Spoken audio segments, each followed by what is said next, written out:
Hello and welcome to the Inside the Track, and today we're talking all things Everton. I'm not alone, I've got Adam and I've got David with me to talk about what on earth is going on at the Toffees, because a few of you are confused, a lot of people are confused with the independent investigation that they've been put forward for potential breaches. So first of all, I'm going to come to David because you're the man with the story, David. So tell me what on earth actually happened here.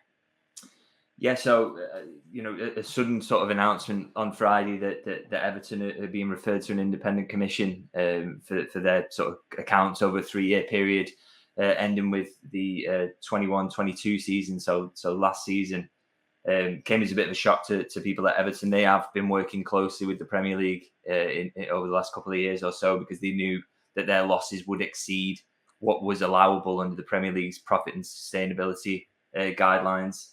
But so a little bit of surprise at Everton that it's come to this. But, as I say, being referred to an independent commission, and now a sort of a deeper look into their accounts will happen. And the all things are on the table in terms of punishments if they're found to have exceeded those losses that are allowed, which I believe are 105 million over a 3-year period. I suppose we'll get into the detail a little bit more. So, but yeah, a potential threat of a points deduction or maybe even a fine there. So some worry at Everton in terms of what this means next. And hard to grab anything definitive from it, but all they know at the moment is that this is being looked into, and potential punishments down the line.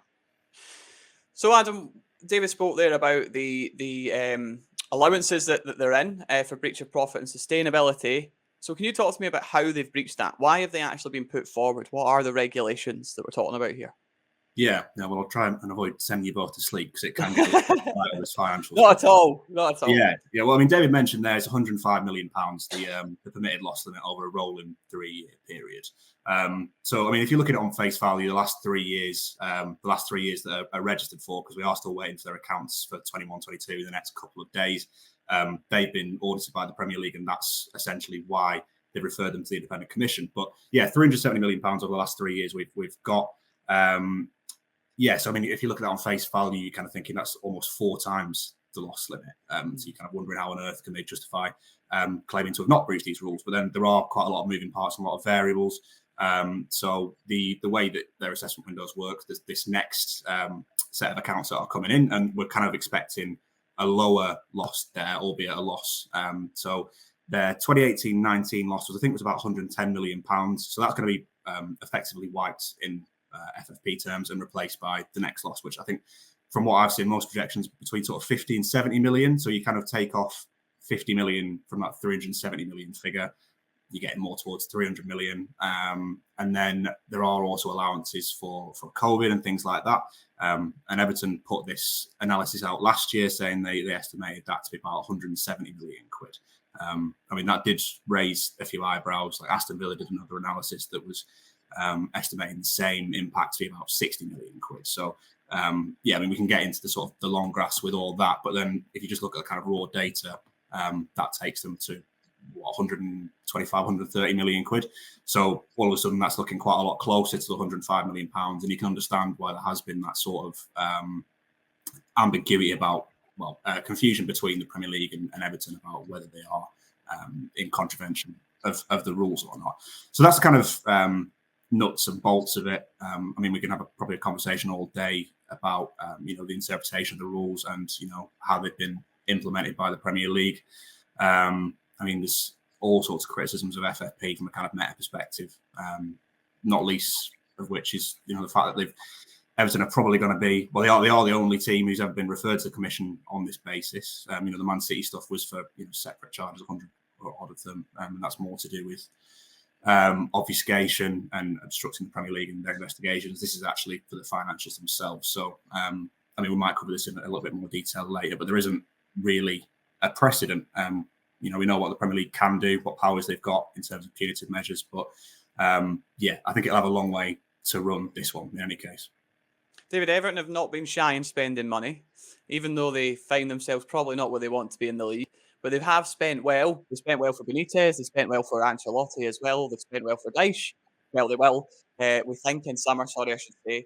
And they've also spent well for Lampard, bringing in the likes of Onana, etc. So have they put themselves in a stupid position here, or are they kind of Are they unlucky because of COVID as well on top of it, David? Like, what are the clubs saying about it? Because they feel confident that there's no problems here whatsoever. Yeah, so the transfer element of it is, Everton feel, that's not going to be a factor in this in terms of the transfers, because in recent years they've worked quite closely with the Premier League in terms of trying to basically asking for sign off on every deal they've done, every new contract they've handed out, every transfer they've done. They have gone to the Premier League and said, "Are we okay? Are we within your limit to do this?" I think that the bigger issue is past spending is still a factor in this. So what happens here is, because it's going to take 4 seasons into account, because the 2 COVID seasons, so 1920 and 2021, are used as an average in calculations. That was something that was agreed by the Premier League to sort of try and mitigate for clubs' losses. So those 2 seasons are taken as an average. So you've still got quite a huge loss at the start of this period, which was, some of the more rash spending that Everton have done in recent years. That is still factored in, which is a bit of an issue for them.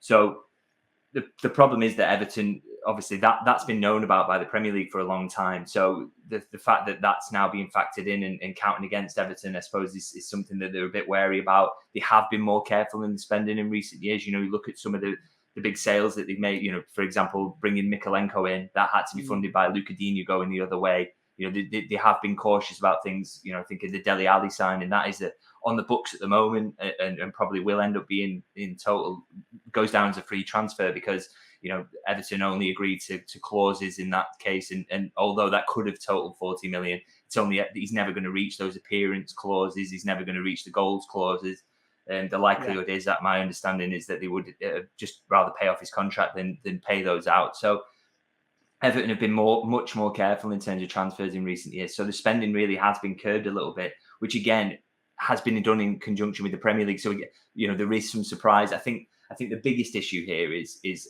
Adam touched on this in terms of the overall losses and the amount that they made. The losses they said were accounted for by COVID, theirs is much higher than other clubs, and I think a major part of that was around 88 million was it what they described in the club accounts as uncrystallised losses, which are basically they said were to blame because they couldn't sell players at a high value as they would usually because of the depressed market that resulted from COVID.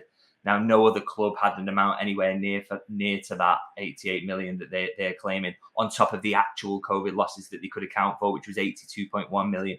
So that is a huge extra amount that they were saying that was there. And I think that, for me, in my opinion, and not something we can really clarify at the moment, because the Premier League and the club are sort of trying to keep the cards close to the chest on this. But I think, for me, that is, rather than any transfer spending in recent years, I think that's going to be the big bone of contention, is those alleged losses from the market in the COVID period. So it's interesting, though, because there's Everton fans that will be watching this are going, what on earth's going on? How on earth, Adam, can Everton fall to that place that David's talking about, where they've got these losses that are far greater than any other club in that period? Does that take into account also, ticket sales not being there for an empty stadium? Does it take into account the merchandise and all these things as well? Or is it simply just the transfer aspect of things, bringing players in contracts? No, it takes into account both factors and every revenue strand that was lost in COVID. And I think quite a lot of the analysis is almost quite abstract in a way. David mentioned the uncrystallised losses there. It's kind of it's a fancy term that they've used, basically saying that the market's been squeezed and they couldn't afford to sell players for the price they want. I think there's a question to be asked there about which players they were expecting to kind of get off the books for big money, because for me, not many spring to mind. I don't know, you're not going to sell Cenk Tosun for an extra 30 million quid because of COVID, are you? But yeah, it does take... No disrespect to Cenk Tosun, obviously. Yeah, of course, with that caveat, of course. But yeah, it does take into account, missed commercial incomings, ticket sales. Every other Premier League club's had these issues as well. And the disparity between, I mentioned Aston Villa's estimated loss from COVID and Everton's is enormous. But one thing, I've kind of thought that the 170 million loss at this point, David, I don't know if you know any more about this, is that not immaterial to the assessment this time? Because the losses over the last rolling 3-year period were about 370 million. Adjusted with the 2-year average that you mentioned, but they're going to be higher than this time around. And presumably, if that's the case, then the Premier League have accepted that 170 million estimate anyway. So it would kind of logically follow that it would be the same this time. Does that make sense?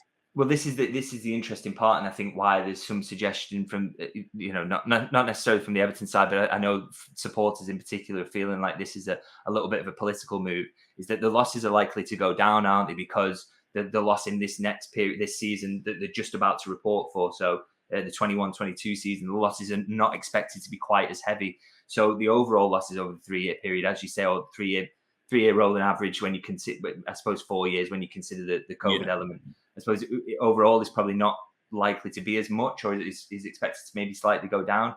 Which again, so why the Premier League acting now when they've known, that maybe they could have got them on the 3 years prior to that, 3 or 4 years prior to that. Why is it now? And there's a lot of talk about the idea of trying to avoid being regulated by the government. That's been suggested as a possibility why the Premier League are acting now. And there were similar suggestions, weren't there, around the Manchester City case? Why in this period have they suddenly decided to act? And again, the two things coming so close together, the two cases being lodged so close to each other, and particularly when I think Premier League representative is Richard Masters up in front of a select committee quite soon. It is interesting timing, but I do think regardless of that, you have to look at the numbers and say that Everton probably do have a case to answer in terms of.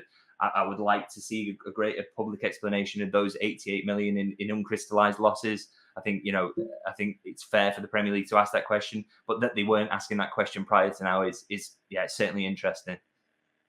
I mean, you look at the transfers, actually. I mean, if you look at last summer, they actually were in profit in terms of players sold to players brought in. But the summers before that, they have actually spent a lot and brought in very little. For example, you look at season 2021, they spent £73 million, but they actually brought in £4 million. So they are spending even though they're not bringing in a lot. Is that just bad business sense as well from Everton? Is there an argument to be had that actually, hold on a minute, you're buying players here, but you're not actually selling enough, David? Would Everton feel confident that their transfer activity is not irresponsible in that manner?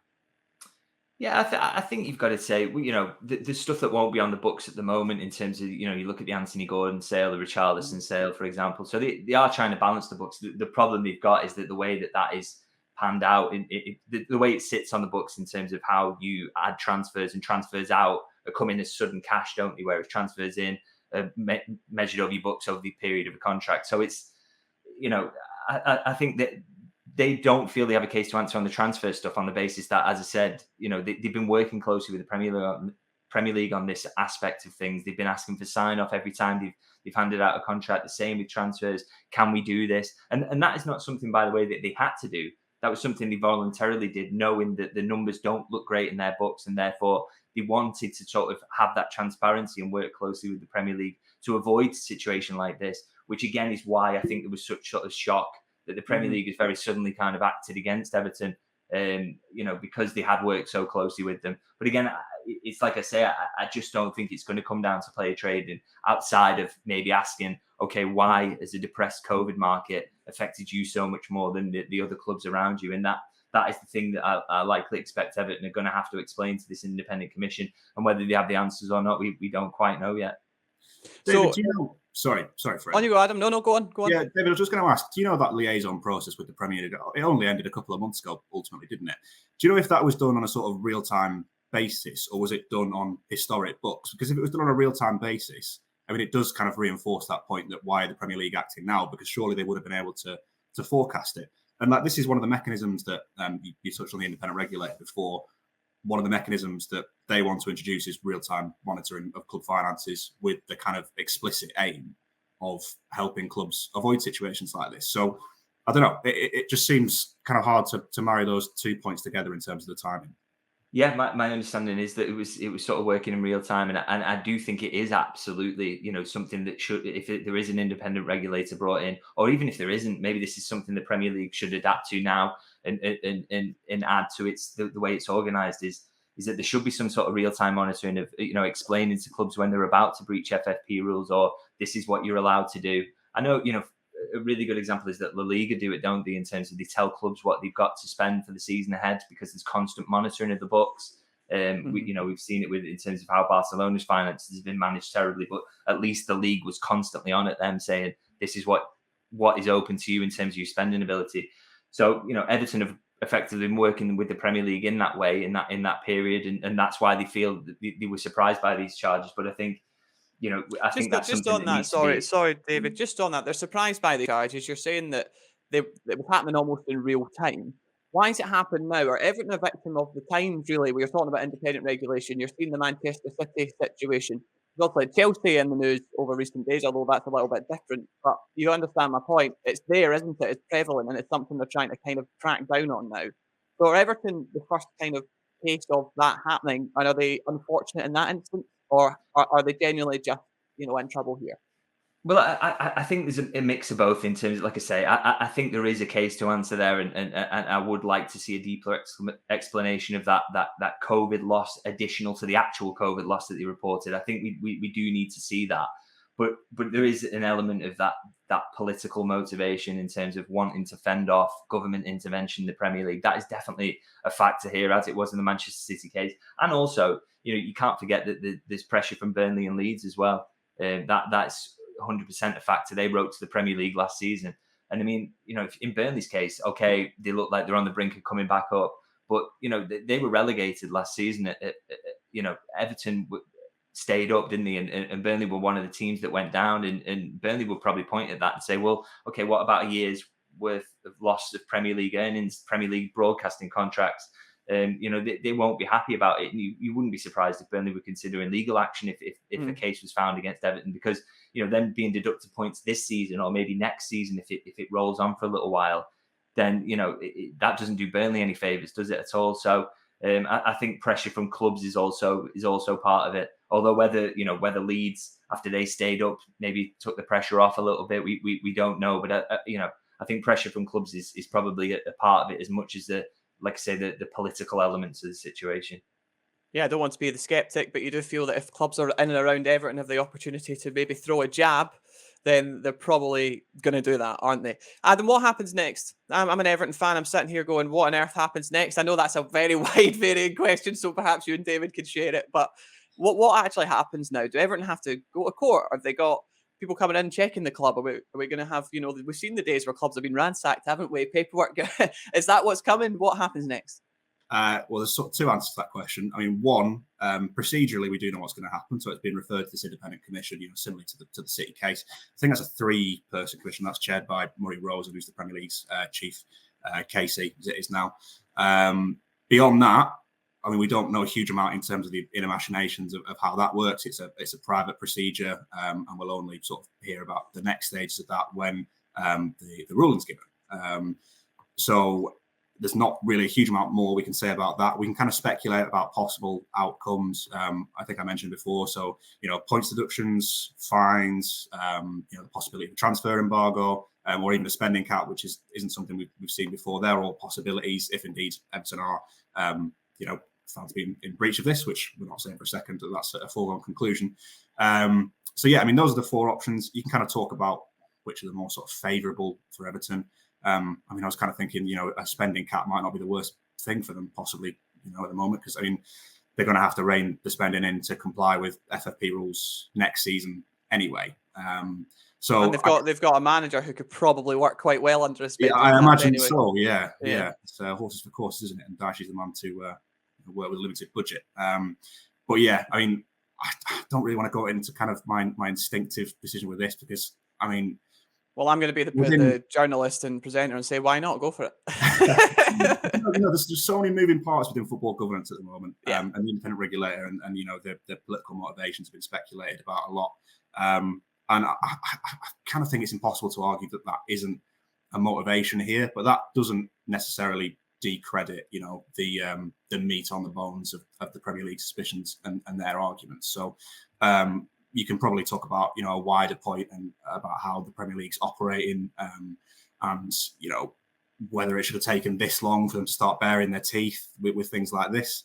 I would argue it shouldn't have done because I think one of the issues now is it's just become such a free market that they're basically letting clubs, or they have been doing historically, letting clubs get away with whatever they want financially, and clubs are just sort of implementing these financial mechanisms to kick the can down the road. Chelsea, the amortization stuff, spreading the value of player transfers over the books.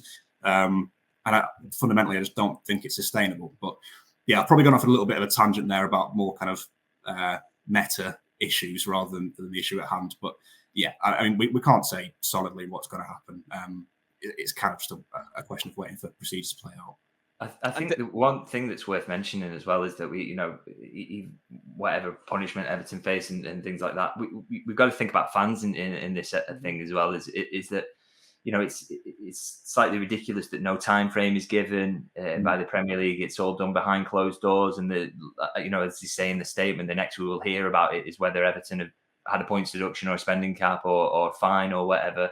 And that will suddenly pop on their website as suddenly as the announcement that Everton were being investigated did. Whereas for fans, so, okay, they're watching this next few months of football. What if it's a points deduction that lands at the end of the season? And basically the football that they're now watching is meaningless because Everton get a 10-point deduction that means they're already relegated anyway. We don't know these things. And I just think... But surely they couldn't do that, right? Like that. Could they do that? Sorry? Could they do that? Because at the end of the day, it's the players on the pitch who are playing for 3 points. They're playing 90 minutes for 3 points. Whether they're bought in for 90 million or 9 million, they're playing for 3 points. It's not their fault, is it? No, it's not. But the points deduction is an available option in terms of punishment. So, and I fully expect that if the Premier League feel that that's the right way to go, then they will do it. Whether it devalues the product or not, they would argue that Everton are devaluing the product by spending in a way that is not, conducive to running a healthy and sustainable football club. But like I say, I think, the impacts of that then is that, what we're watching now isn't real. It's the same goes for Manchester City, by the way, in terms of, have those seasons we've just watched, if Manchester City get those titles stripped in some way, was it all worthwhile? Was the money that people spent to go the game, was that worthwhile in any way? And, it's just a total mess. And I think, if one thing does change, whether that's an independent regulator comes in or the Premier League changes its ways, then, you'd like to see processes like this be sped up in some way so that you could have answers, or, as Adam suggested, have that real-time monitoring so that we don't get to this scenario. Everton would have already known they were in breach a while ago. We're not having to wait till all of a sudden charges are brought and then there's an indeterminate period where we're waiting for those charges to be settled. It's a little bit ridiculous and not really fair on fans, really. Well, I can hear the Everton fans in the comments going, we were being real-time monitored, basically, and yet we're here anyway, because we've gone through the fact that Everton were obviously working with them on a real-time basis. Let's just talk quickly on the nearly £600 million Bramley-Moore Dock Stadium that Everton are building. Wonderful, wonderful stadium. Will look fantastic. Understand that's not at risk, David, at this point, or is that at risk? What could happen here? Because that's, again, something fans are looking forward to, something new for the club, and looking forward. Does that actually have a risk in this as well? Yeah, so it's not a factor in these investigations in terms of all infrastructure spending is completely separate. I know there's been some reporting that the stadiums are a part of this, but it by the Premier League's rules, it can't be. The infrastructure spending is completely separate. Where Everton do have a slight issue is there's a slight funding issue around Bramley-Moore in terms of they do need that external investment to probably get it over the line. And there was some talk, wasn't there, of MSP coming in and taking a partial stake in the club. There's a suggestion that's still ongoing. That's still a possibility. There's not been any step back because of this investigation that's going on into Everton, though. You do think it will be a slight factor, because if there is a relegation happening at the end of this season, then the value of Everton will surely go down slightly. So whatever it costs to buy a stake will again go down. I still think that's the priority there is securing that external investment if they can, because this stadium project is extremely expensive, and I don't think that Farhad Moshiri wants to make up the difference to get it over the line now. Yeah, the MSP, are looking to invest, we think, about 20% or pick up 20% of Everton and get a seat on the board as well, as David said. And from what we've heard or reported ourselves, we don't think that's stopped yet. But obviously these things are always going to make people a bit tetchy. Adam, just quickly, is this Everton the first of many clubs that are about to be affected by this? Because it feels like now the financial or the way football's been run financially, clubs individually, it's going to start catching up with them. In the Premier League, I would say there's probably more scope for clubs being, for the potential to be punitive measures. But I mean, Everton are quite a unique case in this. They've been the ones that people have been watching for several years now. I mean, I can't spot another club where it's going to be an immediate issue. Even at Chelsea. They've got greater income in. And then there's also the kind of caveat that we've had these FFP rules for a decade now, and the cycle's ending, basically. The Premier League are going to bring in a new set of rules probably within the next year or two to mirror UEFA's rules, which tie spending to revenue.